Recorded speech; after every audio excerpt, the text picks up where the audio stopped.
नानाशास्त्रविचारनैकनिपुनो नानाशास्त्रनिपुनो सद्धर्मसंस्थापको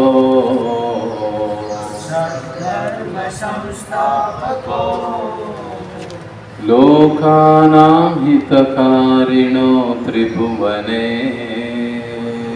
लोकानां हितकारिणो त्रिभुवने मान्यो शरण्याकरो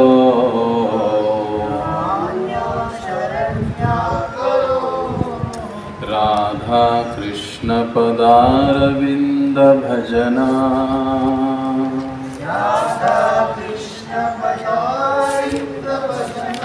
नंदे नमत्तालिको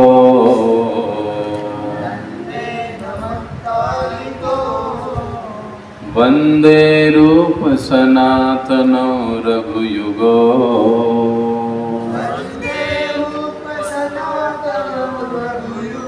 श्रीजीव गोपालको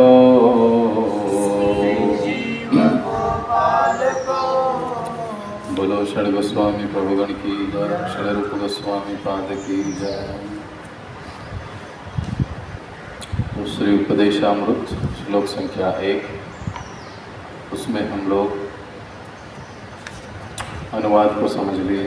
तात्पर्य का पहला पैराग्राफ, दूसरा पैराग्राफ, तीसरा, चौथा पैराग्राफ हमने पूरा किया है। और हम सभी जानते हैं कि page number 1, page number 2, page number 3 और पेज नंबर 4 यहाँ पर प्रायश्चित्त की बात चल रही थी कि किस प्रकार का प्रायश्चित्त सही है या योग्य है, और प्रायश्चित्त के प्रकार क्या है, और कौन से प्रकार के लोग इस जगत में हमको मिलते हैं, उस पर हमने चर्चा करी थी।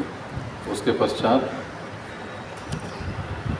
हम पहले वेग पर आए थे जो है वाचो वेगम, और उस वाचो वेगम की तुलना क्षमा करें, उस वाचो वेगम का हमने चर्चा किया था, अभ्यास किया था।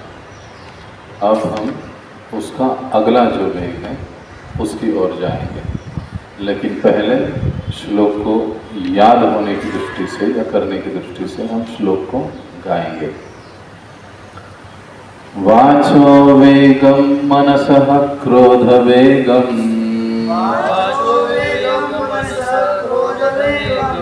जिह्वा वेगम उदरोपस्थ वेगम एतान वेगान यो विषहेत धीरः सर्वां अपि मां पृथ्वीं सशिष्यात् वाचो वेगं मनसः क्रोध वेगं जिह्वा वेगं उदरोपस्थ वेगं एतान वेगान यो विषहेत धीरः सर्वां अपि मां पृथ्वीं सशिष्यात् वाचो वेगं मनसः क्रोध वेगं जिह्वा वेगं उदरोपस्थ वेगं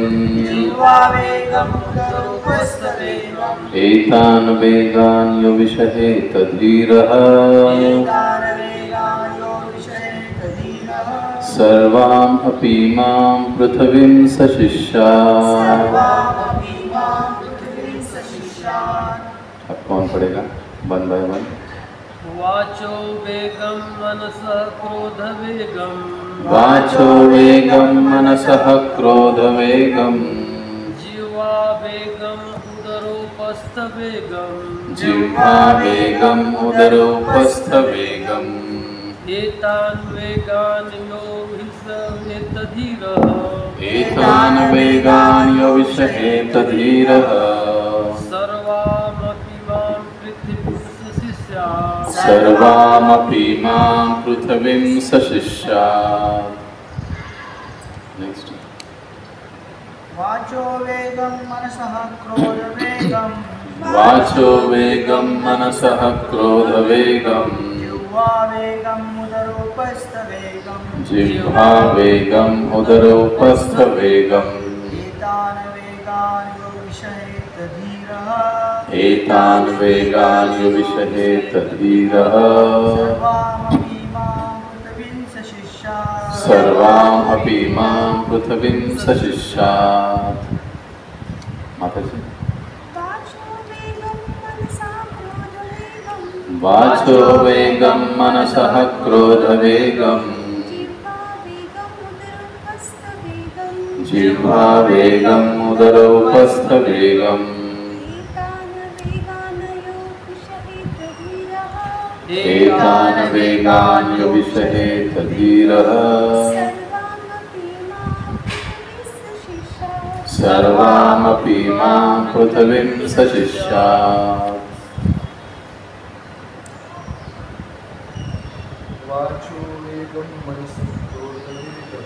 वाचो वेगं मनसः क्रोधवेगं जिह्वा वेगं उदरोपस्थवेगम् एतान् वेगान् यो विषहेत धीरः सर्वामपि मां पृथिवीं सशिष्यात्। तथा वह व्यक्ति, वह धीर व्यक्ति जो वाणी के वेग को, मन की मांगों को, क्रोध की क्रियाओं को तथा जीभ, उदर एवं जनन इंद्रियों के वेगों को सहन कर सकता है, वह सारे संसार में शिष्य बनाने के लिए योग्य है।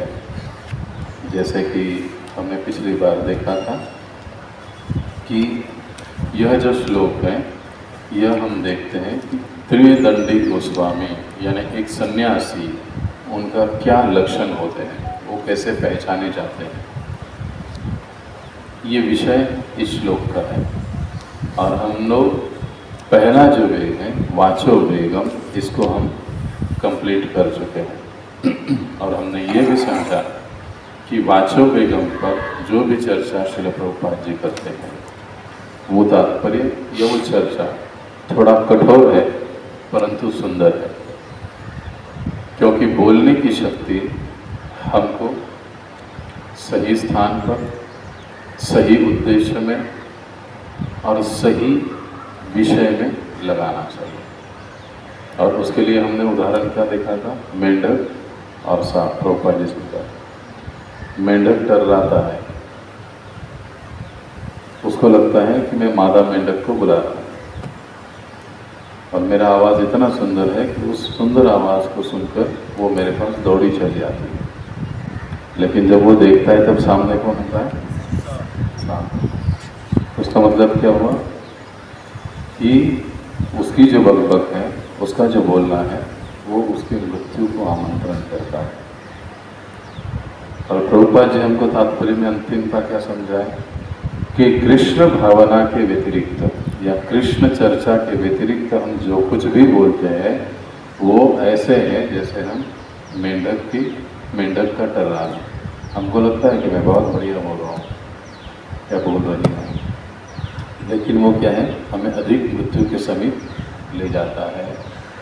वो वाणी के वेग को यदि नियंत्रण में लाना है तो उसका उपाय हमने क्या देखा था, कृष्ण चर्चा। जिससे भी मिलते हैं, भक्त से मिलते हैं, अभक्त से मिलते हैं, अधिक से अधिक हमें कृष्ण चर्चा करनी चाहिए, भगवद गीता चर्चा। आज आपने क्या श्लोक पढ़ा प्रभु जी, मैंने ये पढ़ा। माता जी आज आपने क्या सुना, मैंने ये सुना। ये चर्चाएं जब होती है तो वाणी पर नियंत्रण होता है। फिर अनाप शनाप की गप्पे नहीं चलती।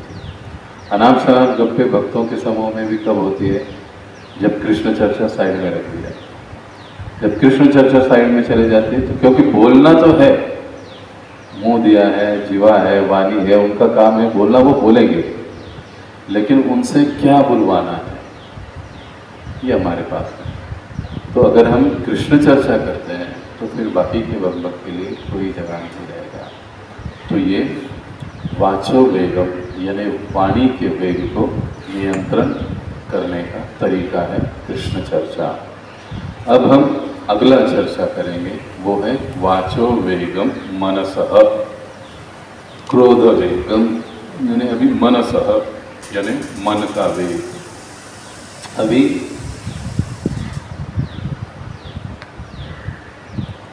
जिस प्रकार से हमने आत्मा को नहीं देखा या नहीं देख सकते, उस प्रकार से हम मन को देख सकते हैं। अच्छा, मन कहाँ पर है?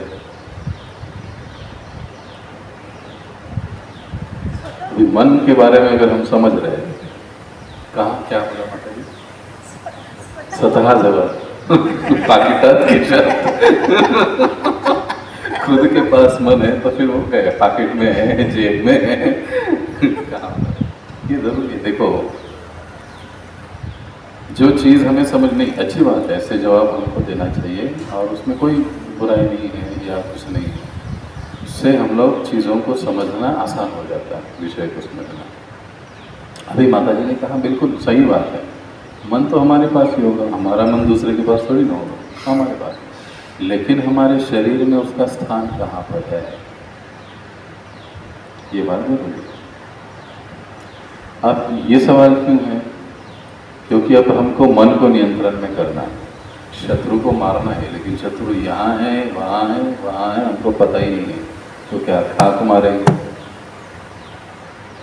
सही बात है। तो वो है कहाँ, वो उसको समझना थोड़ा ज़रूरी है। अभी ये थोड़ा साइंस का विषय है, और जो अपना जो साइकोलॉजी चलता है, उन लोगों को अभी तक पता नहीं चला है मन कहाँ पर है।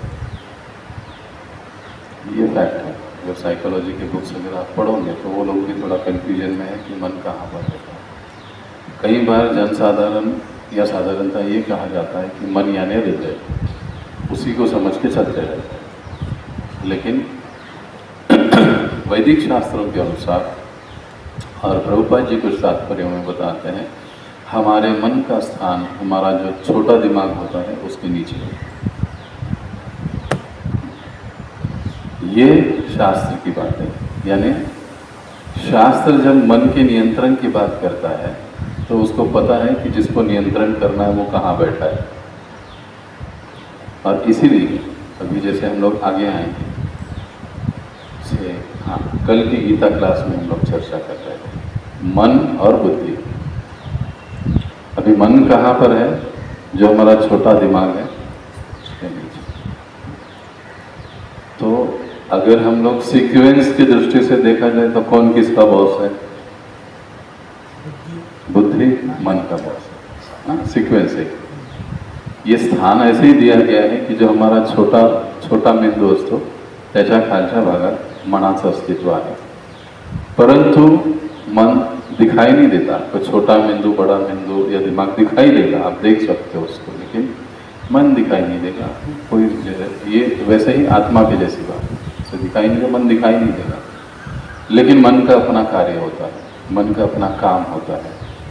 तो मन का काम क्या है? जैसे कल हम चर्चा किए, संकल्प करना, विकल्प करना, सोचना, ये चाहिए, वो चाहिए, ऐसे चाहिए, वैसे चाहिए, ये सारा मन का काम होता है। अभी जैसे कल में हम गीता क्लास में चर्चा की, सबसे पहले क्या है?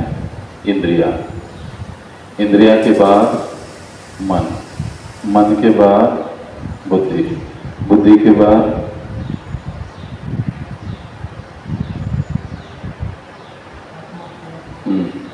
बुद्धि के बाद आत्मा, आत्मा के बाद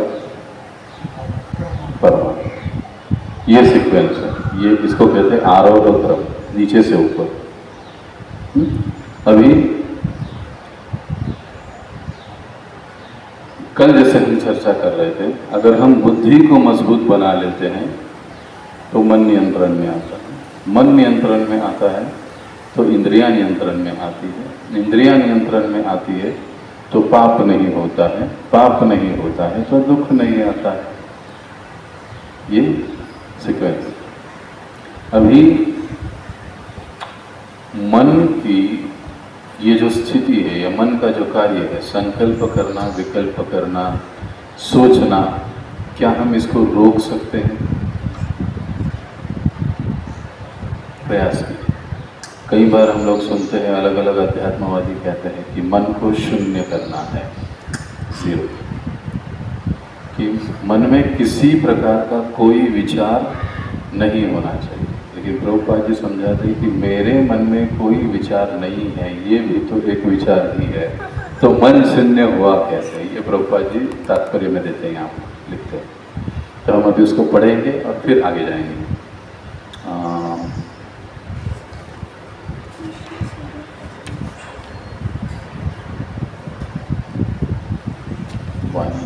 मनोवेग कौन पढ़ेगा? हाँ।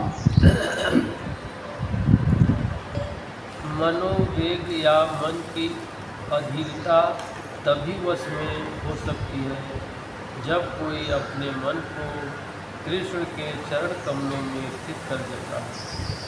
चैतन्य चैतामृत मध्य लीला 22.31 में कहा गया है, कृष्ण सूर्य सम माया है अंधकार, यहाँ कृष्ण तहाँ नहीं माया अधिकार। कृष्ण सूर्य के समान है और माया अंधकार के तुल्य है। यदि सूर्य उपस्थित हो तो अंधकार का प्रश्न ही नहीं उठता। इसी प्रकार यदि कृष्ण मन में उपस्थित हो तो माया के प्रभाव से मन के विचलित होने की कोई संभावना नहीं होती। समस्त भौतिक विचारों के निषेध की योग विधि से कोई लाभ नहीं होगा। मन में शून्य की सृष्टि करने का प्रयास करना कृत्रिम विधि है। यह शून्य टिक नहीं सकता, किंतु यदि कोई सदैव कृष्ण का तथा उनकी श्रेष्ठतम सेवा करने का चिंतन करता है तो उसका मन सहज ही वश में हो जाएगा। बस ये हुआ मनोवेगम की बात। अभी लाइन कितने हैं? 2, 4, 6, 8, 9, 11 से 12 लाइन। लेकिन 11 से 12 लाइन में एक एक लाइन प्रभुपाद जी का इतना महत्वपूर्ण है, उससे हमको बहुत कुछ चीज़ें सीखने को मिलती है। और इस तात्पर्य की सुंदरता ये है कि इस तात्पर्य को देते समय प्रभुपाद जी ने हमको समस्या भी दी है और समस्या का सोल्यूशन भी दिया है। हर वेग को हम किस तरह से कंट्रोल कर सकते हैं। तो इससे हम क्या सीखते हैं कि हमारे आचार्यों का दृष्टिकोण कैसे है? समस्या है लेकिन वो सोल्यूशन के ऊपर सोचते हैं। लेकिन प्रायः हम लोग क्या करते हैं, साधन भक्ति में भी समस्या के ऊपर ज़्यादा बात करते हैं, हम सोल्यूशन के ऊपर नहीं सोचते। लेकिन जब हम सोल्यूशन के ऊपर सोचते हैं तो वो समस्या जल्दी हल हो जाती है। तो प्रभुपाद जी देखो, अंतिम 2-3 लाइन, अभी हर तात्पर्य हम पढ़ेंगे ना, हर वेग का जो तात्पर्य हम पढ़ेंगे ना, उसके अंतिम 2-3 लाइन में प्रभुपाद जी उसका सोल्यूशन दे देते हैं कि इस वेग को इस तरह से नियंत्रण में करना चाहिए। अब जब हम ये कहें, यहाँ पर देख रहे हैं कि श्रेष्ठतम सेवा करने का चिंतन करता है तो उसका मन सहज ही वश में हो जाएगा। अब ये लाइन प्रभुपाद जी ने कहाँ से ली, क्यों ली? जैसे हमने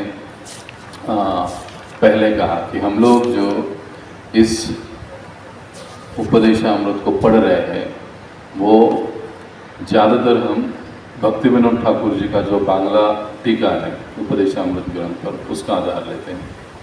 और दूसरा भक्ति सिद्धांत सरस्वती ठाकुर जी का अनुवृत्ति टीका नाम का एक ग्रंथ है, जिसका उन्होंने उपदेशामृत के श्लोकों पर ही उन्होंने अपना तात्पर्य लिखा हुआ है, अपना तात्पर्य लिखा हुआ है।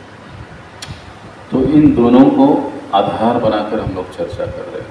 अभी भक्ति विनोद ठाकुर मनस वेगम के बारे में कुछ हमको कहते हैं। जैसे अभी ये कल हमारा गीता क्लास में चर्चा हुआ था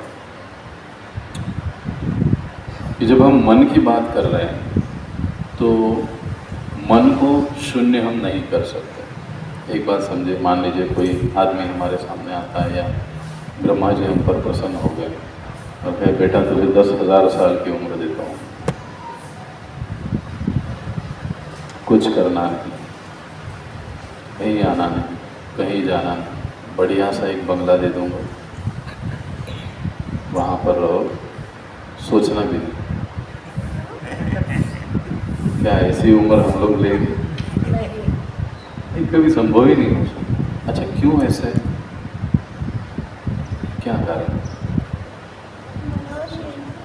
हाँ, ओके, ठीक है, जीव कार्यक्षम है, बहुत सही। कार्यक्षम है। हाँ, जीव यानी आत्मा का स्वभाव, स्वरूप स्थिति कैसी है? एक्टिव रहना। कार्यक्षम। अतएव मन भी एक्टिव रहेगा, वो हमेशा चंचलता में बना रहेगा। इसलिए अर्जुन गीता में क्या कहते हैं? चंचल ही मन कृष्ण प्रमाथि बलवृद्धतम।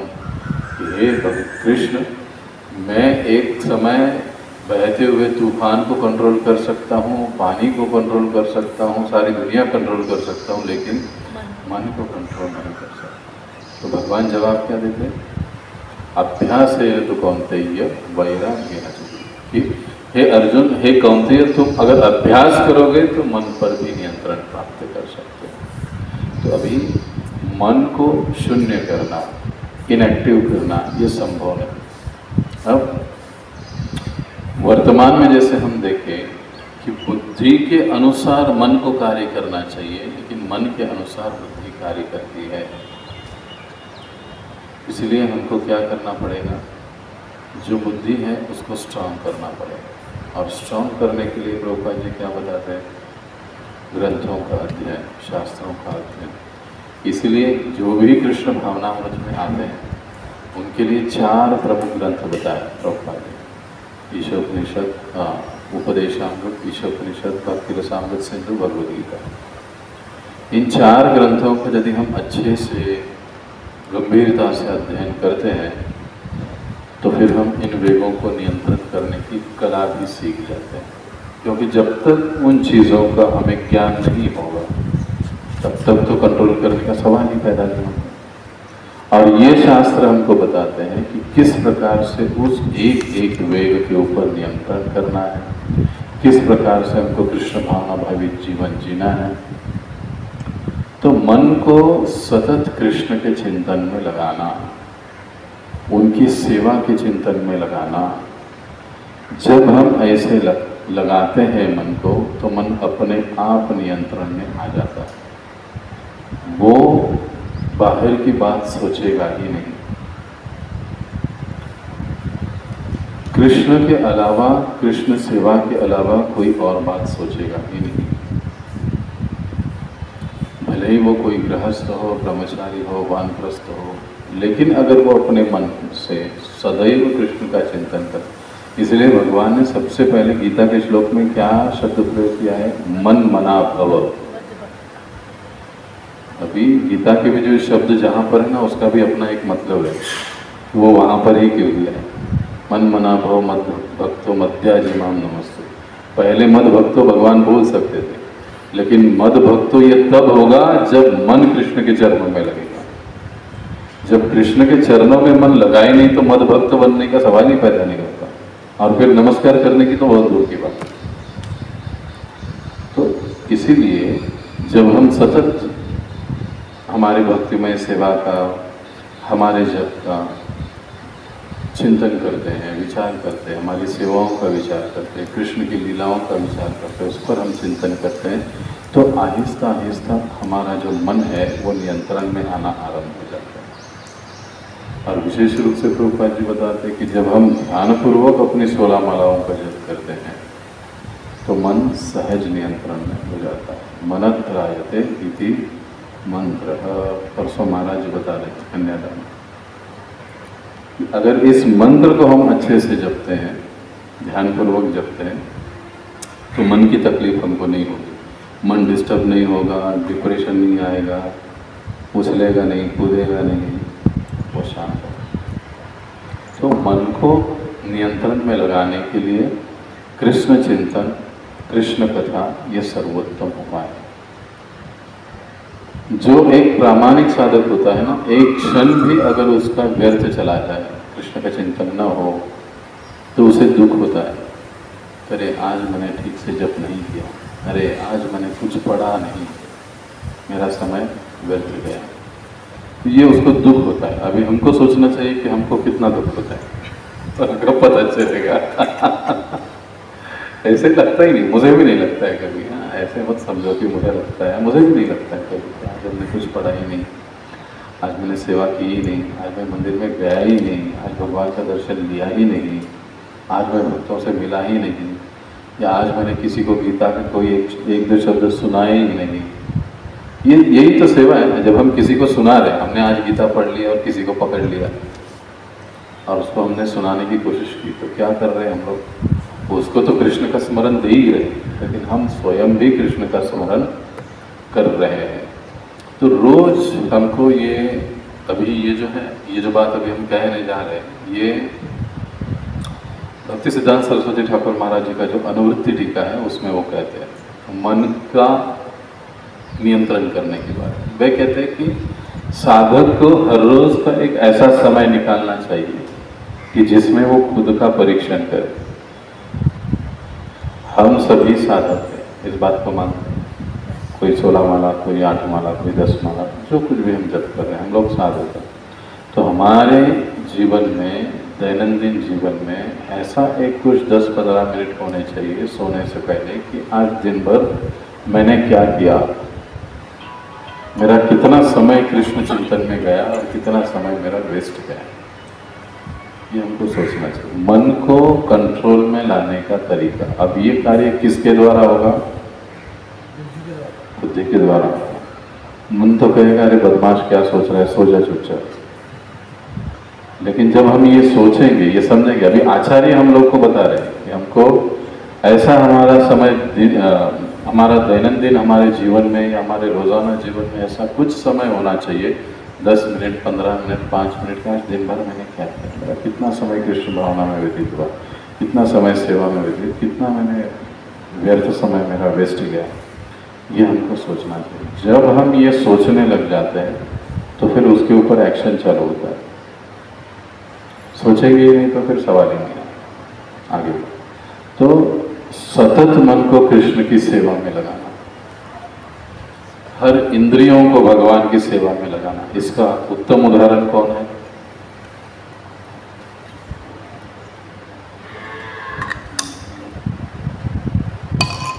जिन्होंने अपने हर इंद्रियों को भगवान की सेवा में लगाया।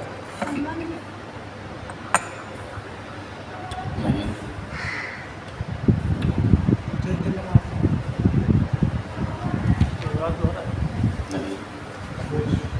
अम्बरीश महाराज,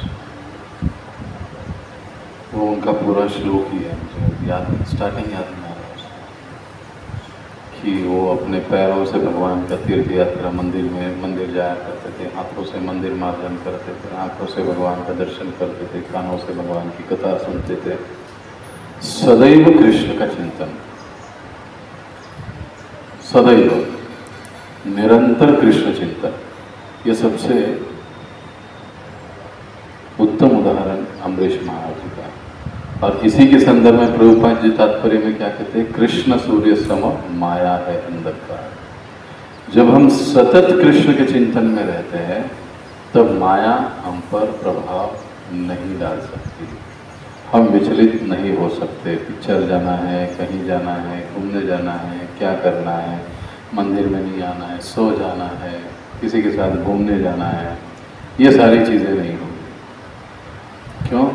क्योंकि हम सतत कृष्ण का चिंतन कर रहे हैं। और जहाँ पर कृष्ण है, जैसे कहा जाता है जहाँ सूर्य है वहाँ पर अंधकार नहीं, उसी प्रकार से जहाँ कृष्ण है वहाँ माया नहीं। तो जहाँ पर कृष्ण नहीं, क्षमा करें, जहाँ पर कृष्ण नहीं वहाँ पर माया है, लेकिन जहाँ पर कृष्ण है वहाँ पर माया नहीं।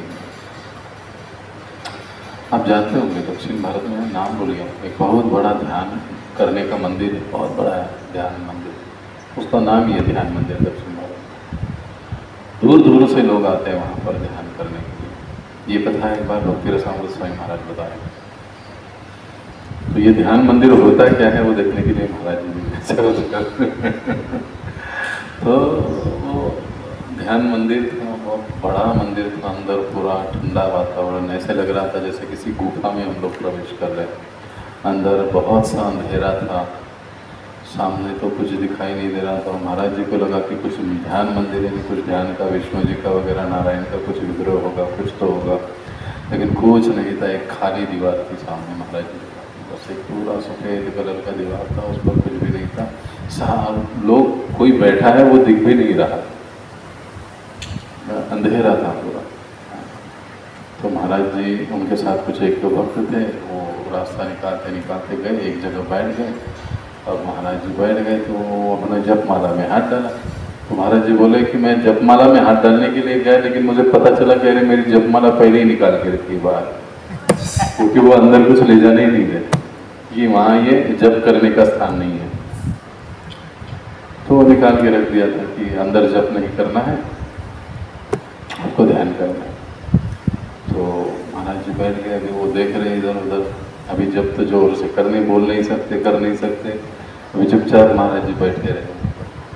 तो बैठे रहे तो बाजू से महाराज जी को कुछ आवाज़ आने लगी एकदम। तो महाराज जी ने थोड़ा सा अपनी आंखों को ये करके देखा, तो आजू बाजू के दोनों तीनों आदमी, महाराज जी बोले ऐसे भी ध्यान होता है, मुझे पहली बार पता चला। और जब महाराज जी ने देखा सब जगह पीछे, तो लगभग आधे से ज़्यादा लोग ऐसे ही ध्यान में मग्न थे, समाधि में।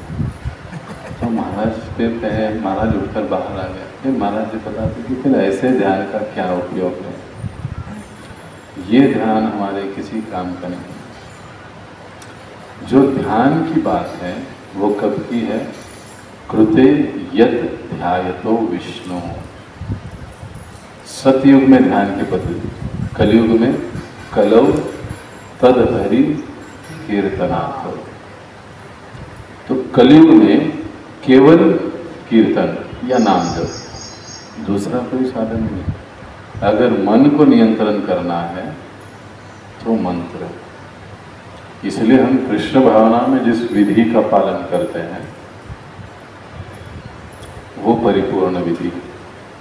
और अंतिम में भक्ति विनोद ठाकुर जी समझाते हैं कि भगवान की नयनों का दर्शन करना हमारे मन को नियंत्रित करने का सबसे उत्तम तरीका है। जब हम भगवान का दर्शन करते हैं सामने जाते तो हम क्या देखते हैं? ड्रेस कितना भारी है, डिज़ाइन कैसा है, नक्काशी कैसे की है, और ये सारी चीज़ें हम लोग देखते हैं। लेकिन जो देखने की चीज़ है, यह बात है तो नहीं देखी, ये मज़े की बात है।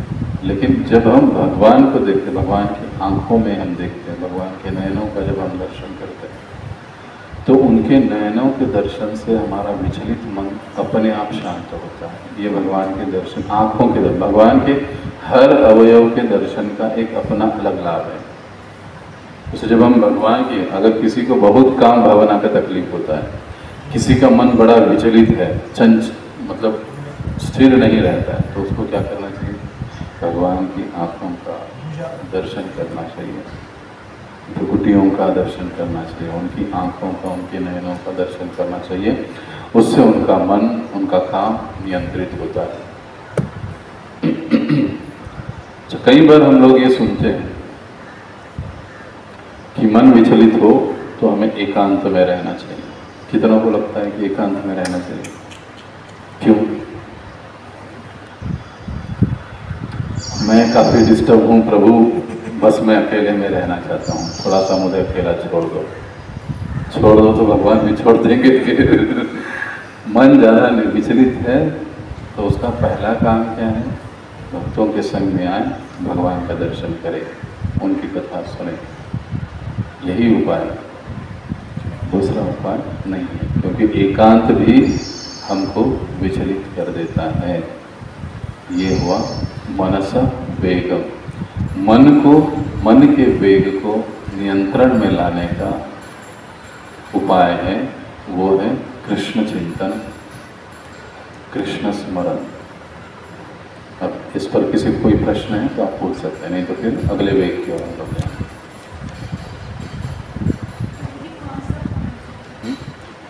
मनस वेगम।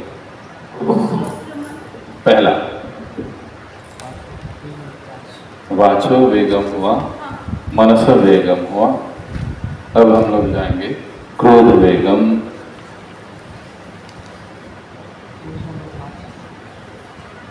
अब कौन पढ़ेगा इसको? हम पहले तात्पर्य को पढ़ेंगे। इसी प्रकार क्रोध को वश में किया जा सकता है। इसी प्रकार मतलब किस प्रकार? भगवान का चिंतन तो में क्या वही सब्जेक्ट कंटिन्यू हो रहा है, कंटिन्यू, राइट। इस प्रकार क्रोध को वश में किया जा सकता है। हम क्रोध करना पूरी तरह तो बंद नहीं कर सकते, लेकिन यदि हम उन्हीं पर क्रोध करें जो भगवान या भगवत भक्तों की निंदा करते हैं, तो हम कृष्ण भावनामृत में अपना क्रोध वश में करते हैं। भगवान चैतन्य महाप्रभु जगाई तथा मादाई नामक दो दुष्ट भाइयों पर क्रुद्ध हुए थे, क्योंकि उन्होंने नित्यानंद प्रभु की निंदा की थी और उन्हें मारा था। अपने शिष्टाष्टक में भगवान चैतन्य ने लिखा है, गुणादपि सुनिचेन तरोरपि सहिष्णुना। मनुष्य को तृण से भी मृदु तथा वृक्ष से भी अधिक सहनशील होना चाहिए। तब तो कोई पूछ सकता है कि महाप्रभु ने क्रोध क्यों किया? बस अभी क्या है, इसी प्रकार क्रोध को वश में किया जा सकता है, यानी कृष्ण के आश्रय से, कृष्ण के स्मरण से, कृष्ण के चिंतन से हम क्रोध को भी वश में कर सकते हैं। अभी दूसरा जो है, हम क्रोध करना पूरी तरह बंद नहीं कर सकते। भक्तों को भी गुस्सा आता है। कई बार तो हम देखते हैं बड़े बड़े भक्तों को बड़ा बड़ा गुस्सा आता है ना? देखते हैं हम लोग, गुस्सा आता है। लेकिन उनके गुस्से का कारण क्या होता है, उद्देश्य क्या होता है, ये सबसे महत्वपूर्ण बात। अर्जुन ने कुरुक्षेत्र में युद्ध किया, बगैर क्रोध के युद्ध किया था। भगवान ने भगवद गीता सुनाई, मतलब क्या किया, उसके क्रोध को बढ़ाने का काम किया है। हाँ, अभी हनुमान जी ने लंका को जलाया, बगैर क्रोध के जलाया। क्यों जलाया, कारण क्या था?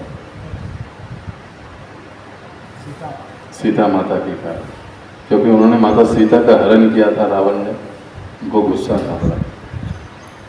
भगवान की संपत्ति को चुराता है चोर कहीं का, तेरी लंका जला दूं, और जला दूं।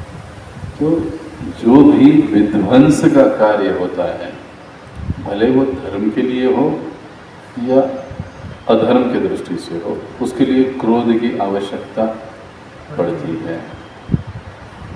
बगैर क्रोध के अभी हम लोग, अभी हमारे बच्चे हैं तो गुस्सा करना पड़ता है। गुस्सा नहीं करेंगे तो कैसे बिगड़ जाएंगे। तो बच्चे ने सही कहा, बिगड़ जाएंगे। यानी इनको माता पिता का गुस्सा अच्छा लगता है, लेकिन आजकल कई सारे बच्चों को माता पिता का गुस्सा अच्छा नहीं लगता है। लेकिन माता पिता के गुस्से का उद्देश्य क्या होता है, बच्चा सीखता है। तब यहाँ पर प्रभुपाद जी जो हमको समझा रहे हैं कि हम क्रोध करना पूरी तरह से बंद नहीं कर सकते। इसका मतलब हम कभी भी क्रोध को जीरो पर नहीं ला सकते। क्रोध होगा ही, लेकिन उस क्रोध का उपयोग हमको फिर किस लिए करना चाहिए? प्रभुपाद जी समझा, जो भगवान या भगवत भक्तों की निंदा करते हैं, तो कृष्ण भावना में हम अपना क्रोध उन पर प्रकट कर सकते हैं। जो निंदा करते हैं भक्तों की, भगवान की, उनके ऊपर हम क्रोध प्रकट कर सकते हैं। अगर हम क्रोध प्रकट नहीं कर सकते तो ऐसी स्थिति में क्या करना चाहिए? उस व्यक्ति को, उस स्थान को छोड़ देना चाहिए, वहाँ पर रुकना नहीं चाहिए, वहाँ पर ठहरना नहीं चाहिए। लेकिन प्रायः हम देखते कैसे होता है कि निंदा करने वाला व्यक्ति अधिक प्रिय लगता है। देखो आप, कि हम अगर हमारे मन की स्थिति को जानना चाहते हैं तो मान लीजिए एक जगह कथा कीर्तन चल रही है और एक जगह 2-3 भक्त एक साथ आकर कुछ मैनेजमेंट की गलतियों पर डिस्कस कर रहे हैं, तो हमारे ज़्यादा कान कहाँ चले जाते हैं?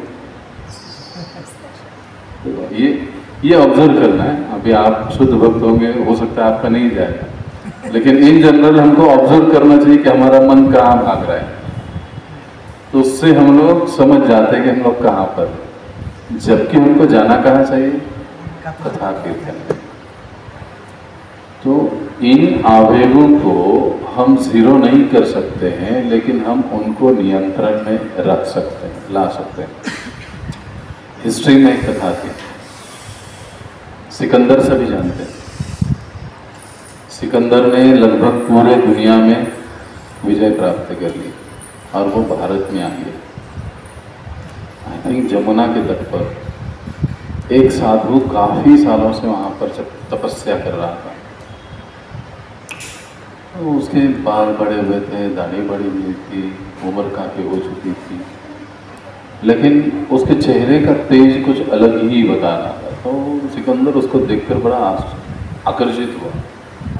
वो उस साधु के पास गया, सोचने लगा कि अगर ये साधु मेरे देश में मैं इसको लेकर जाऊं तो अपने देशवासियों को मैं ये बता सकता हूँ कि देखो भारत के लोग कैसे होते हैं, ये कैसे साधु होते हैं, कैसे तपस्या करते हैं, क्या करते हैं, मैं उनको बता पाऊंगा। ये सोच लेकर सिकंदर उस साधु के पास गया।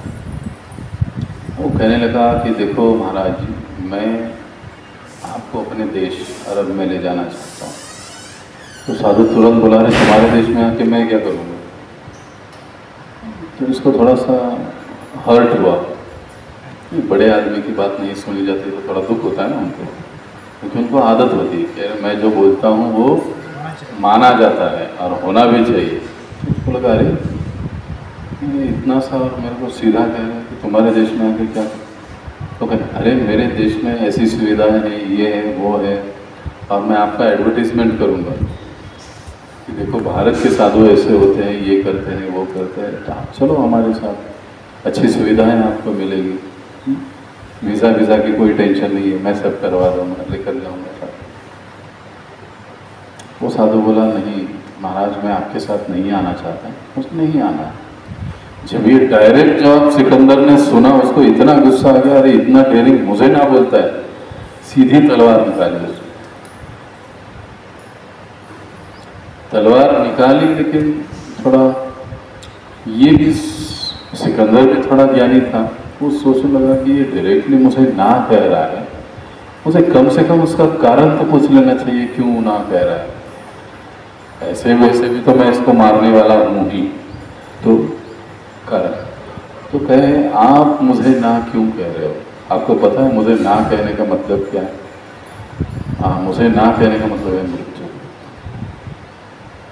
आप मुझे ना क्यों कह रहे हो? अब साधु जवाब देता है, महाराज आप तो मेरे गुलाम के गुलाम हो, तो आपके साथ मैं कैसे आ सकता हूँ? अब तो सिकंदर पागल हो गया मेरे गुलाम का, इसका गुलाम कैसे हो सकता है? मैं इसके गुलाम का गुलाम। तो फिर से उसको गुस्सा आ गया और वो दौड़ पड़ा उसको मारने के लिए। लेकिन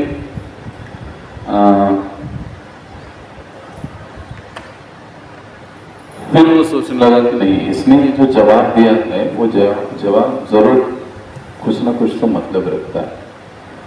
अभी फिर से उसने पूछा, आप तुम ऐसे क्यों कह रहे हो?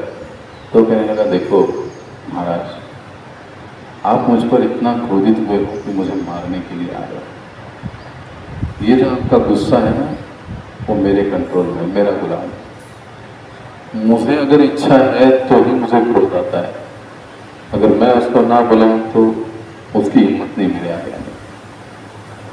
तो क्रोध मेरा गुलाम है और तुम किसके गुलाम हो? तो यानी तुम तो मेरे गुलाम के गुलाम हुए। तो ऐसी स्थिति में फिर मैं तुम्हारे साथ नहीं आ सकता हूँ। तो वो समझ गया कि ये साधु क्या चीज़ है। उन्होंने उनको छोड़ दिया। कहने का मतलब क्या है कि क्रोध को वश में करना, जैसे हम आमुख में पढ़ रहे थे कि आध्यात्मिक साधक का पहला कर्तव्य होता है अपने इंद्रियों पर नियंत्रण करना। ये एक लाइन आया था ना रूपा जी, ये ऐसे लाइन्स हमको याद रखने चाहिए कि हमारा पहला काम क्या है? इंद्रियों पर नियंत्रण, अपने वेगों पर नियंत्रण। तो जब साधु इस प्रकार से बोला, बेचारा चुपचाप सिकंदर वहाँ से चला गया। अब इस तात्पर्य को हम लोग पढ़ रहे थे तो तात्पर्य में प्रभुपाद जी ने हमको 2-3 उदाहरण दिए कि किस किस ने क्रोध व्यक्त किया। सबसे पहला उदाहरण प्रभुपाद जी देते चैतन्य महाप्रभु कि चैतन्य महाप्रभु ने क्या कहा है, तृणादपि सुनीचेन तरोरपि सहिष्णुना। लेकिन वही चैतन्य महाप्रभु सुदर्शन लेके किसके ऊपर दौड़ पड़े, जगाई मदाई पर दौड़ पड़े। क्यों दौड़ पड़े? नित्यानंद प्रभु के ऊपर उसने प्रहार किया था। यानी वो तो भगवान है, फिर उनको गुस्सा कैसे आता है? और अगर भगवान को गुस्सा आता है तो फिर हमको भी गुस्सा आना चाहिए। भगवान का गुस्सा सही है तो फिर हमारा भी गुस्सा सही है। एक लॉजिक कई बार ऐसे लोगों का दिखाई देता है। या भक्त भी कभी कभी फिलोसॉफिकली बारे में ऐसे सोचते हैं। जब हम तत्वज्ञान के बारे में इस प्रकार से सोचते हैं तो ये हमारी निष्ठा को कम कर देता है। भगवान का क्रोध दिव्य होता है और भगवान के क्रोध से भला होता है, कल्याण होता है। हमारा क्रोध इसलिए उससे कल्याण नहीं होता है, विध्वंस होता है। इसीलिए उनके क्रोध की तुलना हम अपने क्रोध से नहीं कर सकते। लेकिन वे हमको ये समझाते दिखाते कि क्रोध का उपयोग भी आध्यात्मिक जीवन में हो सकता है। उनके प्रति जो भक्तों का भगवान का निंदा करते हैं या उनको हानि पहुंचाने की कोशिश करते हैं, ऐसे लोगों के प्रति एक भक्त अपना क्रोध प्रकट कर सकता है। लेकिन ये प्रकट करते समय हमको स्थल, काल और परिस्थिति का भान रखना चाहिए। किसी पर भी जाकर अगर हम लोग गुस्सा करेंगे तो गड़बड़ होगी। अगर कोई गुस्सा करने से समझने वाला है तो अवश्य करना चाहिए, नहीं तो उल्टा हमको ही तकलीफ होने वाली है तो फिर हमको वो स्थान छोड़कर निकल जाना है। दूसरा, हनुमान जी का उदाहरण। हनुमान जी ने भी अपने क्रोध का उपयोग किया और लंका को जलाया। तो आध्यात्मिक जीवन में क्रोध का उपयोग किया जा सकता है। कृष्ण और अर्जुन का उदाहरण भी हमने इसमें देखा महाभारत के युद्ध में। अब एक चीज़ समझने जैसी है यहाँ पर।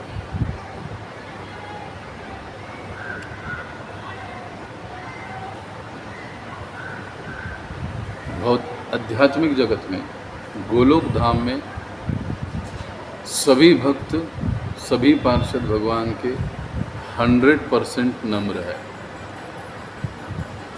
नम्रता, उसका रिफ्लेक्शन इस भौतिक जगत में कौन सा गुण है? उल्टा। नम्रता के उल्टा क्या है? घमंड।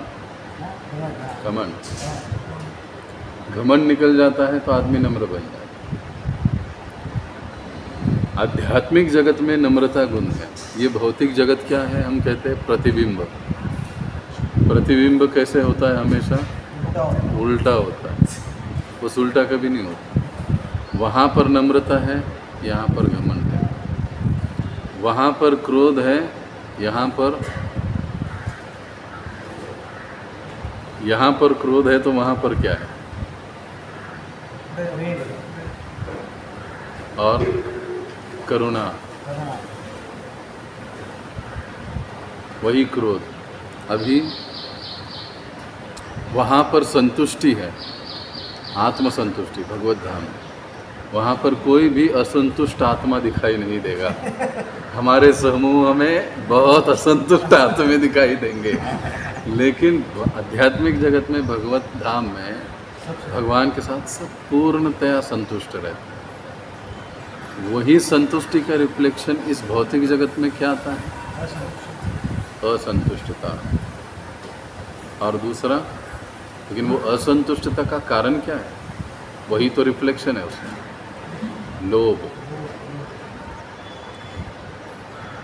वहाँ पर लोभ नहीं है, इसीलिए सब संतुष्ट है। यहाँ पर लोभ है, मुझे पैसा चाहिए, सुंदरता चाहिए, धन चाहिए, बंगला चाहिए, गाड़ी चाहिए, पद चाहिए, प्रतिष्ठा चाहिए, वाह-वाह चाहिए, ये सब चाहिए चाहिए, इसका लोभ है, इसीलिए तो मिलता नहीं है, असंतुष्टि आ जाती है, पूरा नहीं होता है, क्रोध प्रकट होता है।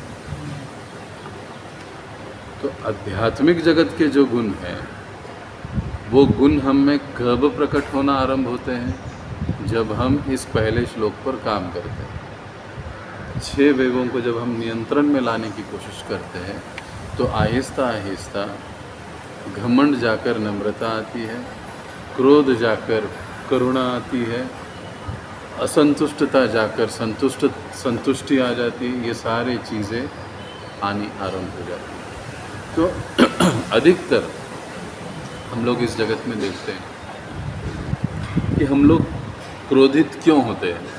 अभी हम थोड़ा प्रैक्टिकल चर्चा करेंगे और ये चर्चा हमारे भक्ति सिद्धांत सरस्वती ठाकुर जी का जो अनुवृत्ति टीका है उसके आधार पर। अभी थोड़ा सोचिए कि हम लोग गुस्सा क्यों होते हैं, क्रोधित क्यों होते हैं, इसका कारण क्या है?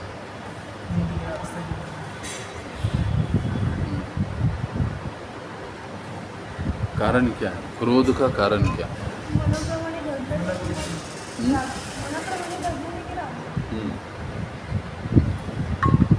और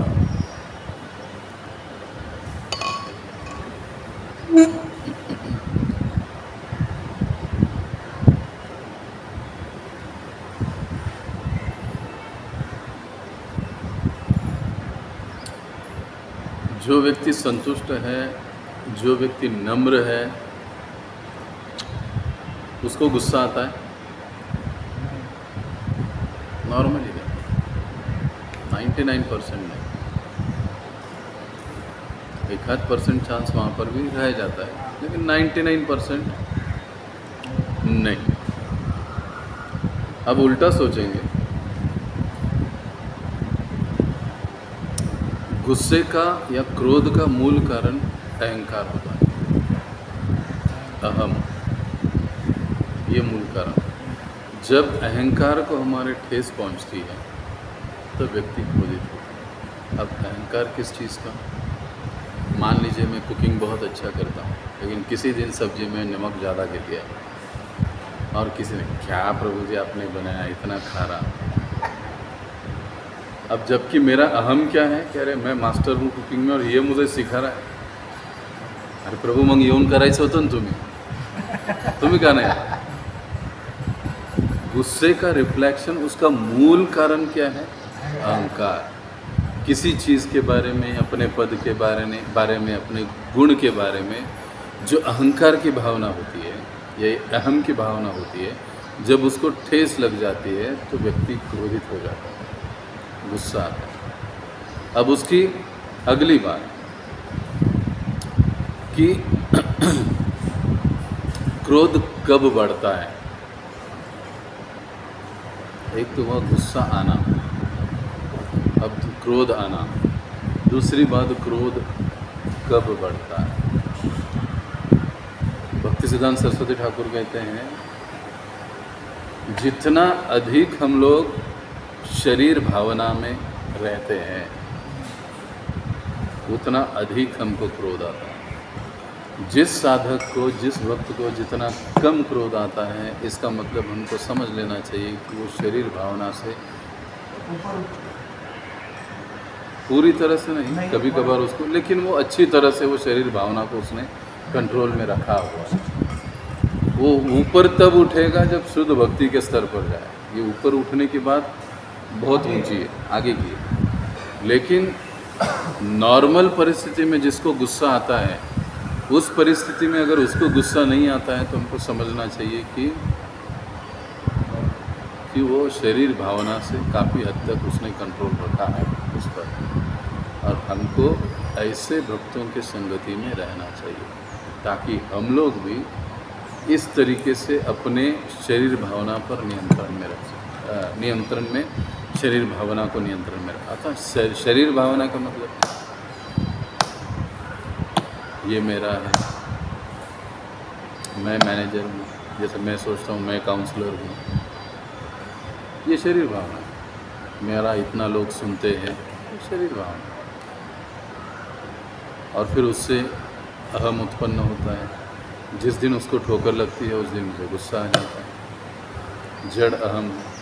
अभी जितना अधिक मैं और मेरे इन दो विषयों के बारे में सोचूंगा और उसको गले लगाए रहूँगा, उतना अधिक मुझे गुस्सा आता रहेगा। ये पक्का है। जब किसी व्यक्ति के अहंकार को, सम्मान को चोट लगती है तो भगवान गीता में क्या कहते हैं उसको? तांस्तिस्तिक्षस्व भारतः शीतोष्ण सुख दुखदा आगाम पायिनो नित्या। शीत है, उष्ण है, जो भी है, आपको सहन करना सीखना चाहिए। जब हम इस प्रकार से इन सिद्धांतों को समझते हैं तब हमको क्रोध पर नियंत्रण लाना संभव होता है। अभी एक चीज़ देखिए, हम अभी ये 6 जो वेग बताए गए, एक प्रकार से 6 जो हमारे षड्रिपु 6 अनर्थ है, इनसे कहीं ना कहीं कनेक्ट रखते हैं। ये 6 के 6 जो वेग है, ये इन 6 अनर्थों से कनेक्ट रखते हैं।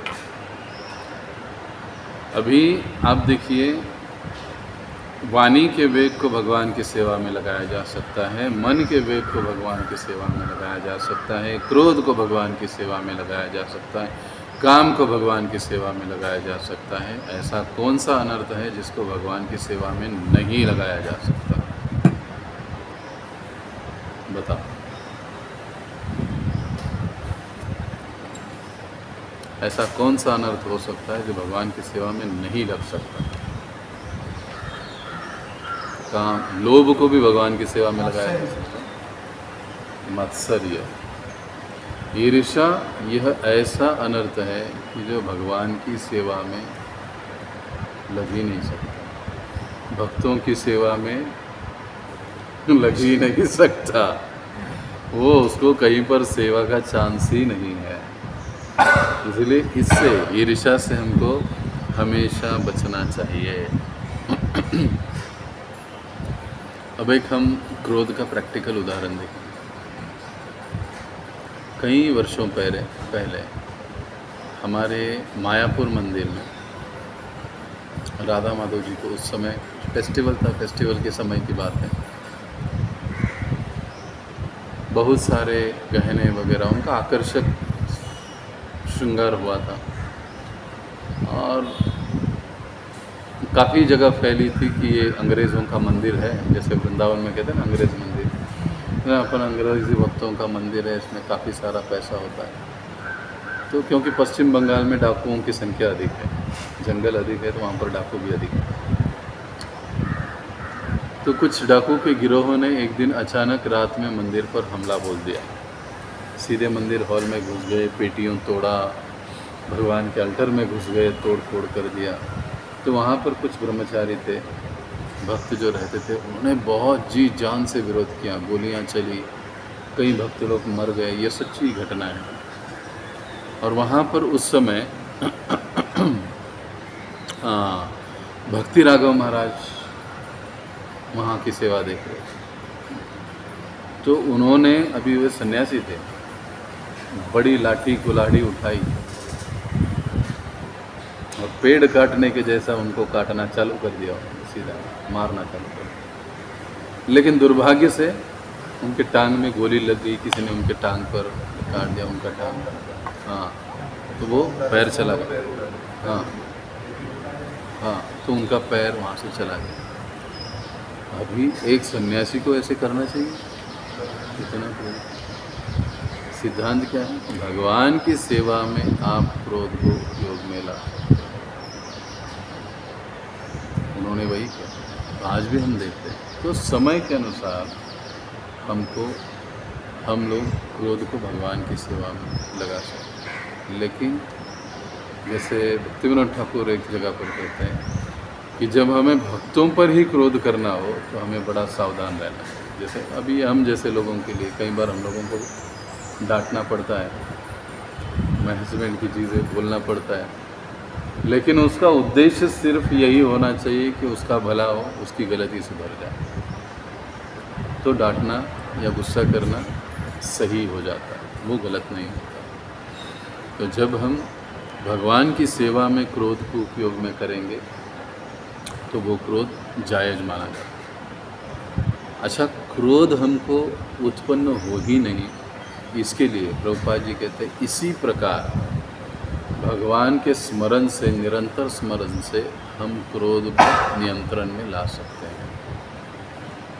दूसरी चीज़, जो भी क्रोध है हमारा, वो क्रोध हम भगवान की निंदा करने वालों के प्रति उपयोग में लाकर उसको कंट्रोल कर सकते हैं। तीसरी चीज़, जितना अधिक हम अहम भावना से मुक्त होंगे, शरीर भावना से मुक्त होंगे, उतना ही हमारी क्रोध की भावना कम होगी।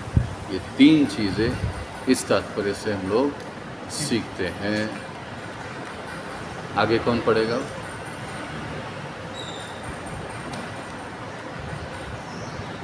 पढ़ो। बात यह है कि मनुष्य को स्वयं सभी तरह का अपमान सहने के लिए तैयार रहना चाहिए, लेकिन जब कोई कृष्ण या उसके शुद्ध भक्त की निंदा करता है तो असली भक्त क्रोध हो जाता है और अपराधियों पर अग्नि की तरह बरस पड़ता है। क्रोध को रोका नहीं जा सकता, लेकिन उसे सही ढंग से काम में लाया जा सकता है।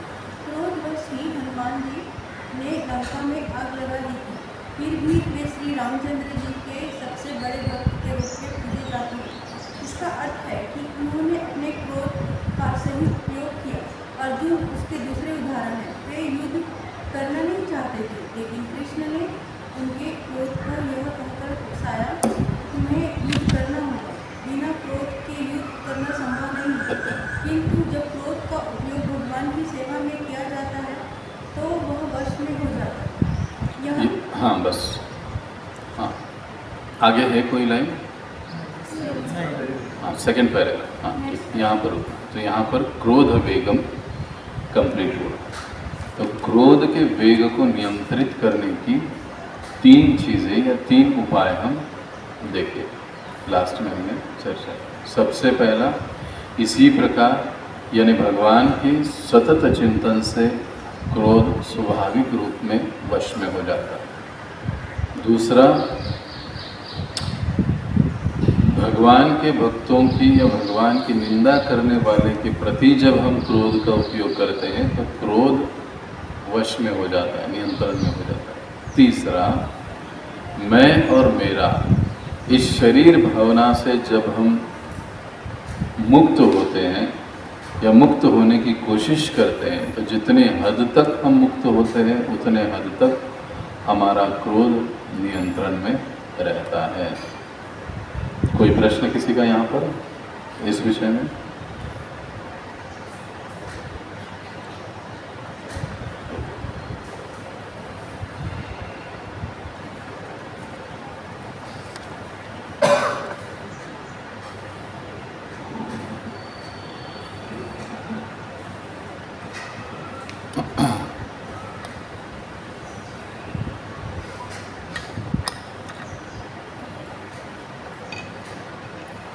अभी जिह्वा वेगम, वाचो वेगम, मनसः क्रोध वेगम। अभी जिह्वा वेगम। अब इस जिह्वा वेग की जब बात होगी तब इसमें पुनः मन का वेग और पुनः वाणी का वेग, इन तीनों की चर्चा होगी। क्योंकि अभी प्रभुपाद जी ने भी इस तात्पर्य में भक्ति सिद्धांत सरस्वती ठाकुर जी के जो अनुवृत्ति टीका है उससे कुछ उदाहरण हमें समझाने की कोशिश करेंगे। तो हम पहले अभी जिह्वा वेगम को पढ़ेंगे। जहाँ तक जीव के वेग का, कौन पढ़ेगा? हाँ, जहाँ तक जीव का वेग है, हम सभी अनुभव करते हैं कि जीव सदा स्वादिष्ट व्यंजन चखना चाहती है। सामान्यतः हमें जीव को उसका इष्टित भोजन नहीं करने देकर प्रसाद प्रदान करके उसे वश में करना चाहिए। भक्त का भाव तो यह होता है कि वह तभी खाएगा जब कृष्ण उसे प्रसाद देंगे। जीव के वेग को वश में करने का यही उपाय है। मनुष्य को चाहिए कि नियत समय पर प्रसाद ग्रहण करे और होटलों या मिठाई की दुकानों में अपने जीव या पेट की इच्छा पूर्ति के लिए भोजन न करे। यदि हम केवल प्रसाद ग्रहण करने के नियम पर टिके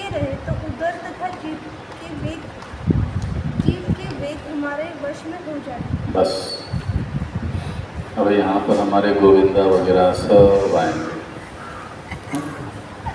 अभी देखिए, जहाँ तक जीव के वेग का प्रश्न है, हम सभी अनुभव करते हैं कि जीव सदा स्वादिष्ट व्यंजन चखना चाहते हैं।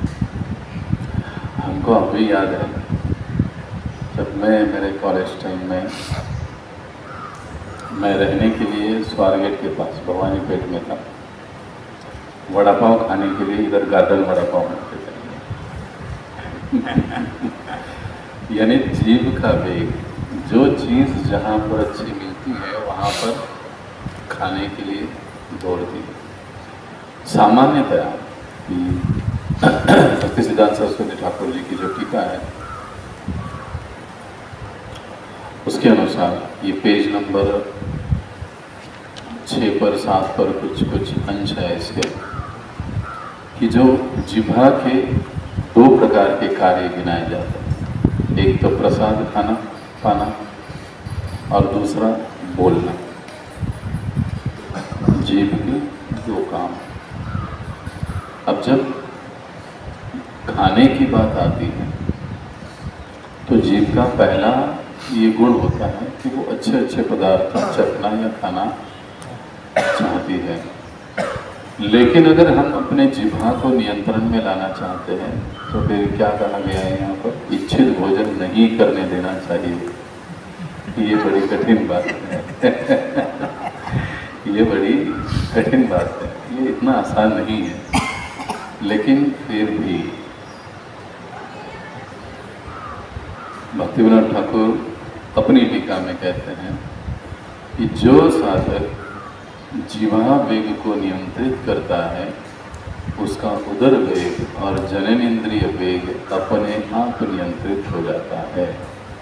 महत्वपूर्ण बात। उदर के वेग को और जनन इंद्रियों के वेग को यदि नियंत्रण करना है तो सबसे पहले जिह्वा पर नियंत्रण लाना। अच्छा, ऐसे क्यों है? क्यों ऐसे कहा गया? अभी प्रभुपाद जी इसको और विस्तार से समझाते हैं, क्योंकि जीभ, उदर और जनन इंद्रिय ये तीनों एक ही लाइन में आते हैं और उनका सबसे पहला बॉस है जिह्वा। जब जीभ को हम लोग नियंत्रण में लाते हैं तो बाकी के दोनों अपने आप नियंत्रण में आ जाते हैं। इसलिए जिह्वा को नियंत्रण में लाने का उपाय क्या बताते हैं वो? कि कृष्ण प्रसाद। सिर्फ शाकाहार भी नहीं, कृष्ण प्रसाद। कृष्ण को अर्पित किया गया, भगवान को अर्पित किया गया वो प्रसाद जब हम ग्रहण करते हैं तब हमारी जिह्वा वश में हो जाती है। अभी दूसरी चीज, जिह्वा का जो दूसरा काम होता है वो होता है बातें करना। अगर जीभ नहीं रहेगी तो हम बोल नहीं पाएंगे। तो भी भक्ति सिद्धांत सरस्वती ठाकुर समझाते हैं कि 4 प्रकार की बातें होती हैं। 4 प्रकार की बातें। एक भोग की बातें, दूसरा कर्मकांड की बातें, तीसरा मायावादियों की बातें, चौथा ज्ञानियों की बातें। अब जो भोगी जो होता है वो भोग की बात करता है। मुझे कहाँ अच्छा वड़ा पाव मिलेगा, पिज़्ज़ा कहाँ अच्छा मिलेगा, कपड़ा कहाँ अच्छा मिलेगा, पिक्चर कहाँ अच्छा लगेगा। भोगी भोग की बात करेगा। दूसरा कर्मकांडी, किस देवता को पूजने से मुझे तुरंत लाभ मिलेगा, वो उसको सोचता रहे।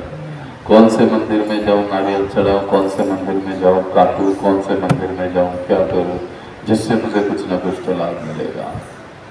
ये कर्मकांडी व्यक्ति कर्मकांड की बात करता है, वो उसी में लगा है। कुछ लोग आप देखो क्या कृष्ण कृष्ण करते हो, यहाँ पे देखो हमारे यहाँ देखो, हमने ऐसे मांगा था हमको मिल गया, तुम क्या करते हो? जो कर्मकांडी है वो कर्मकांड की बात करेगा। मायावादी मायावाद की बात करेगा, कृष्ण को नकारेगा। विष्णु नारायण नाम की कोई चीज़ नहीं, उनको आकार ही नहीं, ये सब माया। उसी की बात वो करता रहेगा। चौथा ज्ञानी, वो ज्ञान की बात करता रहेगा, भगवान ऐसे है, भगवान वैसे है, भगवान लाइट है, भगवान प्रकाश है, भगवान है नहीं, आंखें नहीं, पैर नहीं, वो उसकी बातों में लगा रहे हैं। हम इस दुनिया में ये 4 प्रकार की बातें देखते हैं। चैलेंज है 5वीं प्रकार की बातें मुझे दिखाओ। सारे किस्म की बातें, जितनी बातें होती है इस दुनिया में, ये केवल इन 4 विषयों में चलती रहती है, ये हमने सुना। तो अब ये सारी बातें करने का काम किसका होता है? जिह्वा। और इन विषयों को, इन चारों विषयों को हम जितना अधिक बोलते हैं, चर्चा करते हैं, उतना हमारे जिह्वा का वेग अनियंत्रित होता है। आजकल सबसे ज़्यादा चलने वाला विषय कौन सा है? भोग। भोग के अभी भोग के अंतर्गत भी अलग अलग कैटेगरी है, वो उसके ऊपर हम जाएंगे नहीं। अब कर्मकांड के अंदर भी कई अलग सी कैटेगरियाँ हैं, उसके अंदर भी हम लोग जाएंगे नहीं।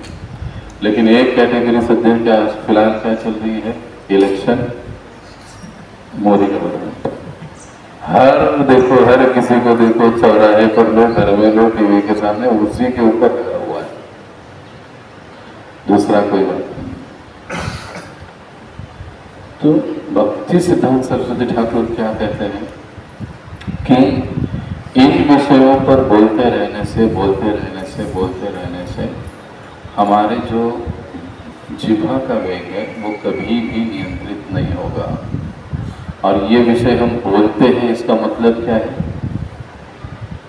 उदाहरण दिया था प्रभुपाद जी ने। हम क्या कर रहे हैं, किसको बुला रहे हैं? मृत्यु को बुला। इतने सारे विषयों की चर्चा हम कर रहे हैं, मतलब क्या है? मेंढक के जैसे टर्रा रहे हैं। अब किसको बुला रहे हैं? आओ मुझे खाओ, आओ मुझे खाओ। मृत्यु को हम बुला रहे हैं, क्योंकि ये सारी चीजें मृत्यु से या मृत्यु के बाद हमारी रक्षा नहीं कर सकती।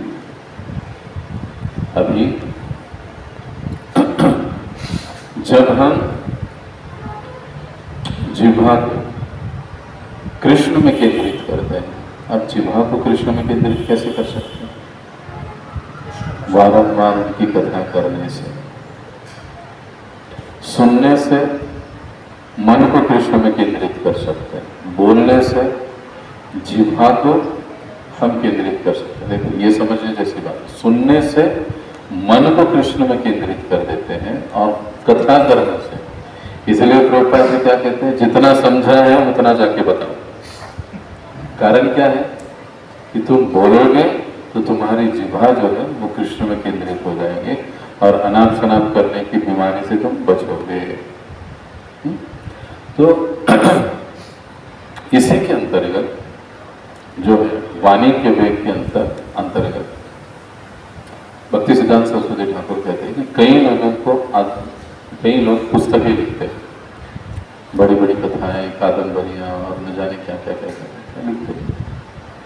ये भी वाणी के वेग का विस्तार है और हम सब उसको चाव से पढ़ते हैं। मायापुरी पढ़ते हैं और क्या वर्ल्ड बिजनेस ट्रेड क्या हम सब पढ़ते रहते हैं, सब पढ़ते रहते हैं। और फिर ऊपर क्या कहते हैं? प्रभु जी बाहर की दुनिया का भी तो ज्ञान होना चाहिए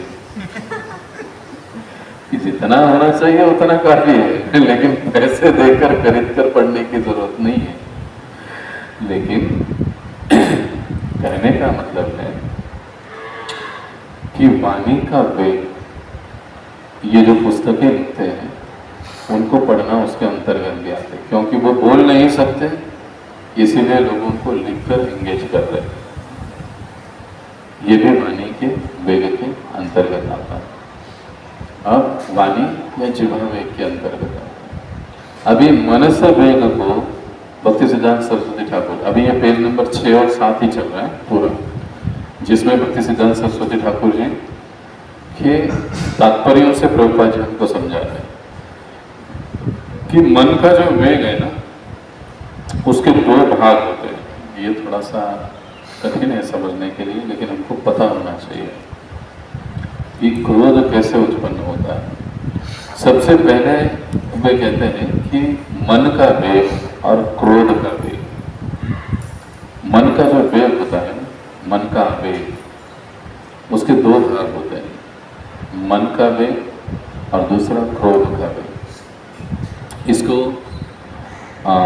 भक्ति सिद्धांत सरस्वती ठाकुर कहते हैं अविरोध प्रीति और विरोध प्रीति, ऐसे शब्दों का प्रयोग। लेकिन सीधे शब्दों में अगर हम लोग उसको समझेंगे तो मन का वेग और दूसरा क्रोध का वेग।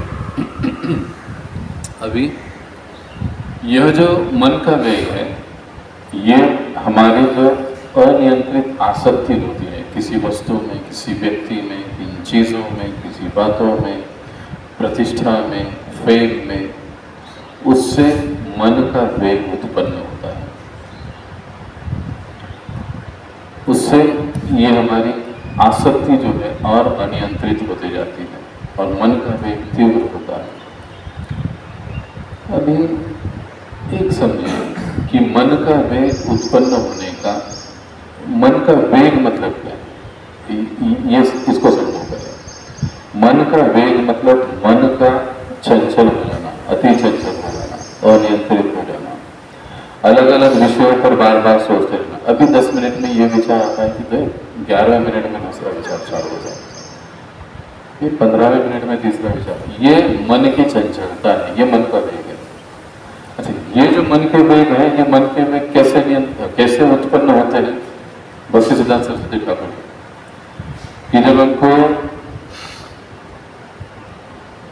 मायावादी दर्शन पर विश्वास होता है, आजकल इसका खतरा बहुत अधिक है सोशल मीडिया के कारण।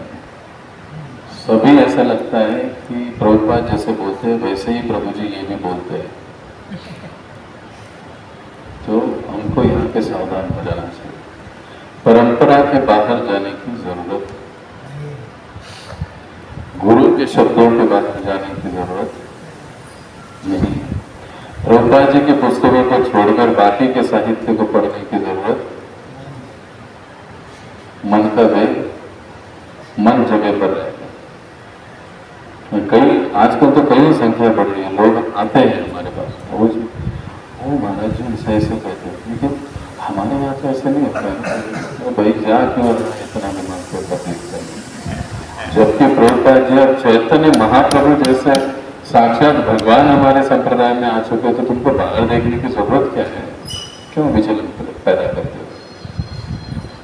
यानी अपने संप्रदाय परंपरा पर हमारा पूर्ण विश्वास अगर है तो मन का विचलन नहीं होगा, और मन का विचलन जब होता है तो वो हमें पतन की ओर ले जाता है।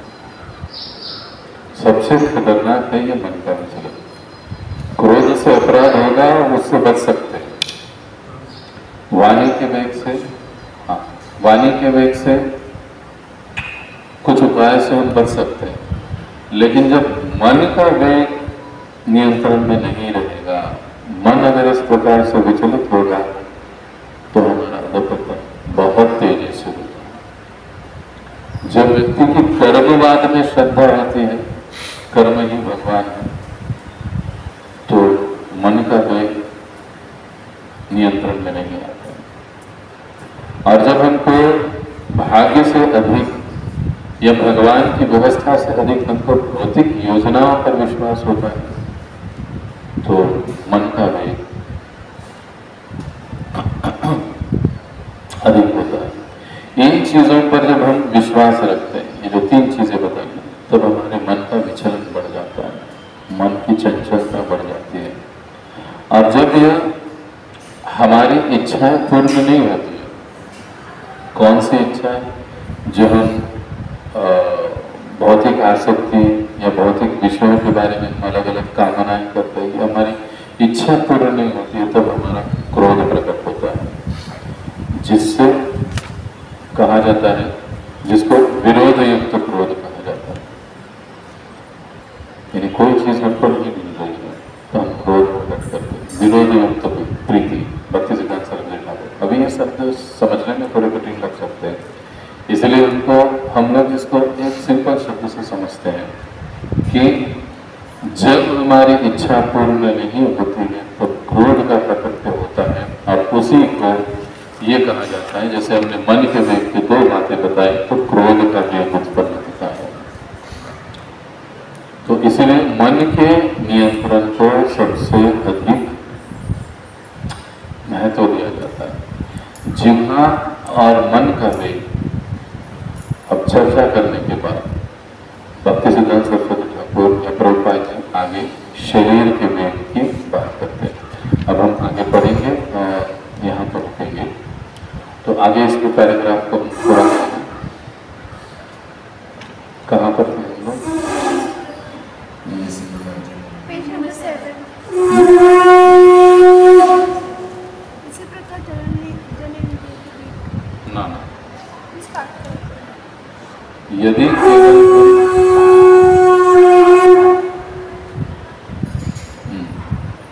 अभी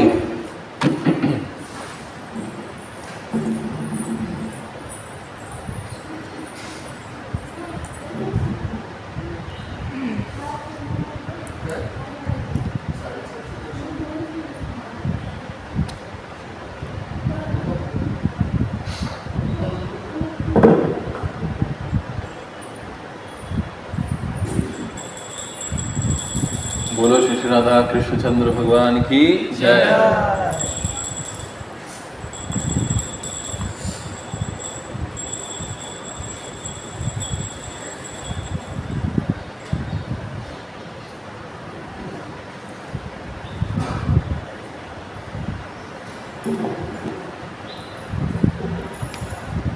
तो जब प्रसाद खाने की बात आती है जिह्वा वेग में, जो प्रसाद लेने की बात आती है, तो हमको जितना आवश्यक है उतना ही प्रसाद लेना चाहिए।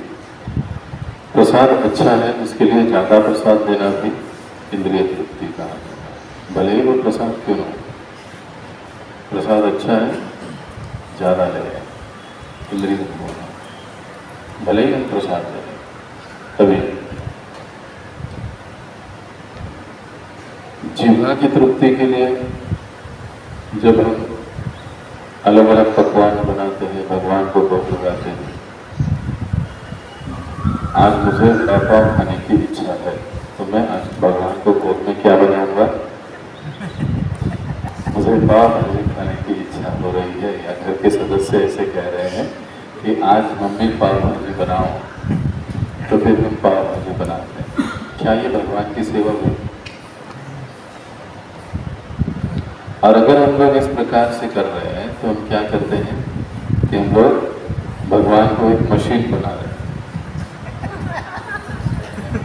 हाँ, हमारी इच्छाओं को फुलफिल करने की एक मशीन बना रहे हैं कि भाई हमको ये खाना है, अब इसको शुद्ध करो और हमको दे दो।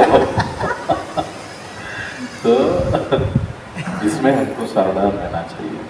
इसीलिए देखो कृष्ण भगवान, कई बार हम लोग भी प्रश्न पूछते हैं, 10 साल हो गए, 15 साल हो गए, कि कुछ हमको ऐसा साक्षात्कार अनुभूति या प्रगति महसूस नहीं होती। इसकी रीज़न यही है और कोई अलग से रीज़न नहीं है।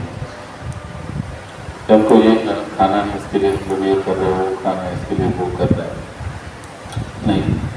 होना कैसे चाहिए कि आज हमको भगवान को ये खिलाना है, भाव ये होना चाहिए। उस भाव से जब आप बना रहे हो तो वो सही, वो हमारे जीव को नियंत्रित करेगा, जिह्वा वेग को नियंत्रित करेगा। लेकिन अपने जिह्वा के स्वाद के अनुसार अगर हम लोग बनाकर भगवान को भोग लगा रहे हैं तो फिर वो चीज़ें हमें कृष्ण भावना में प्रगति के लिए सहायक नहीं होगी। ठीक वैसे ही हमको कुछ खाने की इच्छा है, हम लोग बड़े चाव से जाकर कहीं भले मंदिर का गोविंदा को मैं कई बार कहता हूँ कि गोविंदा भक्तों के लिए ही बेस्ट है, जो सीरियस भक्त हैं उनके लिए। जो नए भक्त हैं उनको आकर्षित, बाहर यहाँ वहाँ जाकर अनाप शनाप खाने से अच्छा है मंदिर में जाकर भगवान का प्रसाद खाइए, वो उनके लिए। लेकिन अगर मेरे जैसा भक्त भी वहाँ पर जाकर बैठे, पनीर चिल्ली मंगाए, ये करे, वो पिज्जा मंगाए, ये खाए, तो ये जिह्वा वेग, जिह्वा की यानी ये इंद्रिय तृप्ति हुई, भले ही वो प्रसाद क्यों न हो। इस पर हमको गौर करना चाहिए, ध्यान करना। कभी कभार हमारे कोई रिश्तेदार है या कोई तो ऐसी स्थिति में स्थलकाल परिस्थिति के अनुसार हमको वो चीज़ करना पड़ेगा, दैट्स ओके। लेकिन केवल आज घर में बनाने का ऋण नहीं है। माता जी प्रभु जी को कह रहे हैं प्रभु जी चलो गोविंदा में जाए, जैसे बाहर के लोग होटल में जाते हैं गोविंदा में जा रहे हैं, फर्क क्या है? चेतना तो भाई जो उनकी है वो हमारी है। हमको इसमें सावधानता बरतनी पड़ेगी। अभी एक मंदिर की घटना है। एक मंदिर में हर रोज राजभोग चोरी हो जाता था और राजभोग का एक ही आइटम चोरी होता था। वो भी जो मलाई स्वीट बनता है भगवान को स्पेशल, तो वो चोरी होता था। बहुत प्रयास किया मैनेजमेंट में, लेकिन चोर पकड़ में नहीं आ रहा। फिर सभी सोचने लगे कि ये जा कहाँ रहा है, पूरी कटोरी की कटोरी गायब हो जाती है, तो चल क्या रहा है? तो किसी ने कहा प्रभु जी शायद से हमारा प्रसाद भगवान को इतना पसंद आ रहा है कि खीर चोर गोपीनाथ के जैसे भगवान वो चोरी करके खा रहे हैं। तो मैंने प्रभु जी थे वो उनकी ओर देखे, हाँ ये हो सकता है। फिर जिसने कहा उसी के ऊपर प्रभु जी ने ध्यान रखा और वही मिला, तो वही मिला। अभी प्रभु जी ने बोला कि ऐसे ऐसी बात क्या है? प्रभु जी मैं कृष्ण प्रसाद के बिना रह ही नहीं सकता।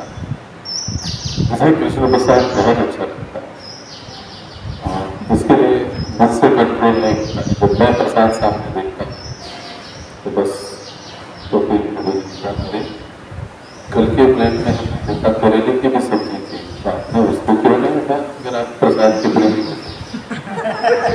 हाँ, फिर हमने देखा कि भैया दूसरा चपाती भी था, वो बने हुआ। अब हर रोज एक ही प्रसाद क्यों उठाते?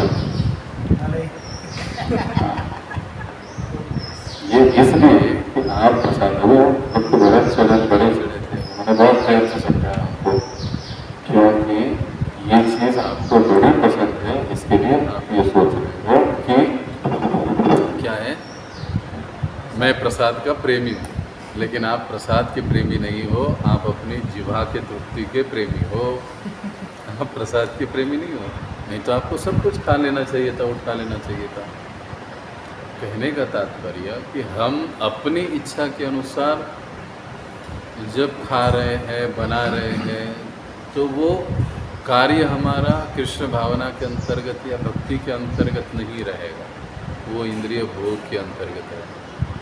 इसलिए भक्ति सिद्धांत सरस्वती ठाकुर भी और भक्ति विनोद ठाकुर भी, यहाँ पर इन दोनों की टीका में हम लोग देखते हैं कि इस कृष्ण भावना के साधक को जिह्वा की तृप्ति के संबंध में अत्यंत सावधान रहना चाहिए। हम जो बना रहे हैं, जो खा रहे हैं, वो किस लिए खा रहे हैं, क्या उद्देश्य से कर रहे हैं, उसको हमें सोचना चाहिए और उसके अनुसार हमको करना चाहिए। तो यहाँ पर रुकेंगे। कोई प्रश्न है किसी का तो पूछ सकते। जसं ऐकले की प्रसाद जास्तीत जास्त खाल्ला पाहिजे आणि एवढा आता प्रसाद खातो नंतर चांगला भक्त बनतो असं ऐकले। सही बात है, प्रश्न बहुत अच्छा है। हाँ हाँ, बात बिल्कुल सही है। जितना अधिक प्रसाद खाएंगे, लेकिन ये चीज़ समझिए कि आगे चलकर वो ज़्यादा अच्छा भक्त बनेगा। अभी आगे चलकर मतलब कि आप तो आधे भक्त बन चुके हो, तो आपके लिए ये सिद्धांत नहीं लागू होता है। लेकिन हाँ, जो भी है, जिनको भी, जिनके बारे में भी कहा, देखिए एक भक्त थे प्रभुपाद जी के समय कि वो केवल प्रसाद पाते थे मंदिर में, ब्रह्मचारी थे। सुबह उठेंगे बढ़िया से प्रसाद खाएंगे, दोपहर में उठेंगे प्रसाद खाएंगे, स्नान करेंगे, कथा कीर्तन सुनेंगे, फिर शाम को प्रसाद सोएंगे। सारा मैनेजमेंट उनसे परेशान था, अरे ये कुछ सेवा करता नहीं है, सिर्फ आता है मंगल आरती, कथा सुनता है, प्रसाद खाता है, सो जाता है, सेवा के नाम से कुछ नहीं। आखिरकार परेशान हो गए। 1-1.5 साल के बाद कंप्लेंट प्रभुपाद जी तक गया, डायरेक्ट मेल गया। प्रभुपाद जी जब आए वहाँ पर मंदिर के जो अध्यक्ष थे, कहा प्रभुपाद जी ये भक्त दिन भर खा के सोता है, ये कोई धर्मशाला है क्या? तब प्रभुपाद जी ने देखा प्रसाद खाता है, सोता है, और क्या करते हैं? सुबह मंगल आरती में आते हैं, भागवतम सुनते हैं, शाम को भगवत गीता सुनते और सो जाते हैं। फिर और क्या चाहिए आपको? तुमको बाकी की भी सेवा करनी चाहिए ना, बाहर जाके पुस्तक वितरण करना चाहिए, बाकी बैकअप सेवा है, मंदिर की बाकी सेवा है, वो सारी चीज़ें करनी चाहिए ना प्रभुपाद जी। तो फिर उनके लिए प्रभुपाद जी ने कहा कि आप चिंता मत करो, ये जैसे चल रहा है इसको चलने दो, आगे चलकर ये सबसे बढ़िया पुस्तक वितरक बनेगा। और वही रशिया में अभी पुस्तक वितरण कर रहे हैं, प्रभुपाद जी के ही डिसाइपल है, नाम भूल गया मैं अभी, वो नंबर 1 टॉप के पुस्तक वितरक। आप सोचिए अगर उस समय प्रभुपाद जी ने उनको निकाल दिया होता तो क्या? कुछ केसेस में, कुछ चीज़ों में हम ये कह सकते हैं कि हाँ ज़्यादा प्रसाद पाइए, जितना ज़्यादा प्रसाद लोगे अच्छी बात है। लेकिन ऐसे भी उदाहरण है कि जब हम ज़्यादा आवश्यकता से अधिक प्रसाद देते हैं तब इंद्रियां बेकाबू हो जाती है, ये भी हुआ। इसीलिए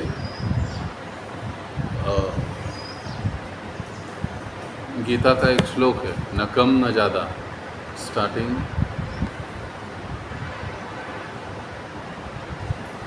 भूल गया, तपस्या भी आवश्यकता से अधिक, युक्ताहार विहारस्य युक्तस्य कर्म चेष्टसु।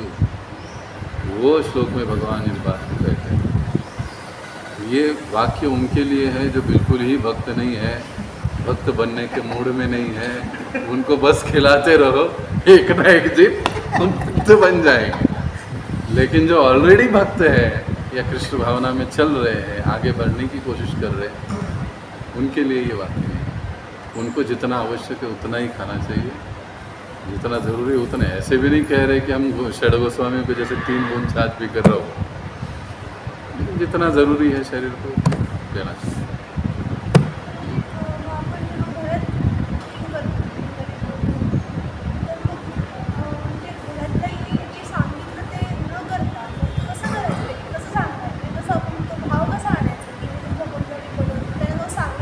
प्रैक्टिकल सवाल है। अभी ये कभी ये होता है कि फैमिली में सभी भक्त नहीं होते। अब ऐसे केस में अगर फैमिली के सदस्य कुछ कहते हैं कि आज पाव भाजी बनाना है, तो फिर जो गृहिणी है या वो भक्त है, तो ऐसी स्थिति में कैसे करना चाहिए? तो ठीक है, उन्होंने कहा है और आपको करना पड़ेगा, तो आपका चेतना ये होना चाहिए कि आप उनके लिए नहीं बना रहे हो, आप भगवान के लिए। लेकिन अगर आपके पतिदेव कह रहे हैं या पत्नी कह रहे हैं कि आज ये करना है, ये खाना है, तो फिर आपको कहना चाहिए कि आपको बताने की ज़रूरत नहीं है, आज हमको जो भगवान को खिलाना है वो हम बनाएंगे। काही करायचं, काही आवश्यक। पण जर घरातले घरवाले अगर कुछ कह रहे हैं, मानो वो भक्त नहीं है, हमारे सास है, ससुर जी है या और कोई है, तो घर के बड़े बुजुर्ग हैं, वो अगर कह रहे हैं, तो ऐसी स्थिति में हमको मान लेना चाहिए, वहाँ पर एक आर्ग्यूमेंट नहीं करना चाहिए। लेकिन जब हम खुद बना रहे हैं तो हमारी भावना ये होनी चाहिए कि हम भगवान के लिए बना रहे हैं, उनके लिए नहीं। प्राय ये क्या होता है कि हम लोग देखते हैं भक्त होने के बाद भी कि आज मतलब मान लीजिए मैंने कहा कि अरे बहुत दिन हो गया, मुझे आज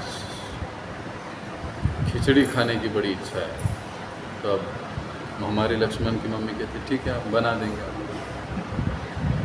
गलत। क्यों? मुझे खाना है, इसके लिए वो बना रही है। तो बनाने के समय वो सोचेगी अरे ये हमारे इनको है ना तीखा थोड़ा ज़्यादा पसंद है, तो 2 मिर्ची ज़्यादा डालूंगी तो उनको और अच्छा लगेगा। तो ये सारी चीज़ें किस लिए हुई? भगवान के लिए हुई। यही महत्वपूर्ण है कि हमारी चेतना, हमने बनाया, हमने बोला है, लेकिन अगर बना रहे हैं तो भगवान के लिए बनाना चाहिए। और भक्तों को भी, पति पत्नी पूरा परिवार भक्त है, तो ये सजेस्ट नहीं करना चाहिए कि अरे आज ये खाने की इच्छा हो रही है, इसको बना। वो खाने की इच्छा हो रही है उसको बनाओ, ये सजेस्ट नहीं करना चाहिए।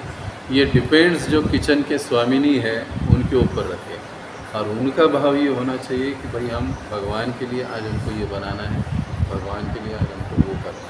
जब इस प्रकार से घर में प्रसाद बनेगा तो ये गारंटी है, प्रभुपाद जी भागवत के तात्पर्य में बताते हैं कि जल्द से जल्द सारे लोग भक्त बन जाते हैं। ये इसका रहस्य है। तो अगर हम लोग ऐसे करते हैं तो सबसे ज़्यादा अच्छी बात है। लेकिन जब सभी सदस्य भक्त नहीं हैं तो उसके इसमें हमको अपने लेवल पर उसको एडजस्ट करना चाहिए। अपनी चेतना है कि हम भगवान के लिए हूँ, भले ही उन्होंने बताया है लेकिन मैं भगवान के लिए हूँ। तो जैसे भगवान के लिए नॉर्मली तीखा, नॉर्मली ऑयल, तो उसी दृष्टि से हमको बनाना चाहिए। अब वहाँ पर कुछ हो सकता है टाइम में जात मिर्चिस नहीं डाकली वगैरह हो, तो भगवान के भोग के बाद उनको एडजस्ट करवा दो और दे दो जो भी। लेकिन जब आप बना रहे हो तो आपका जितना भले ही उन्होंने बताया वही होना चाहिए भगवान के लिए। ओके, तो यहाँ पर हम रुकेंगे। जगत गुरु श्रील प्रभुपाद की जय, अनंत कोटि वैष्णव वृंद की जय।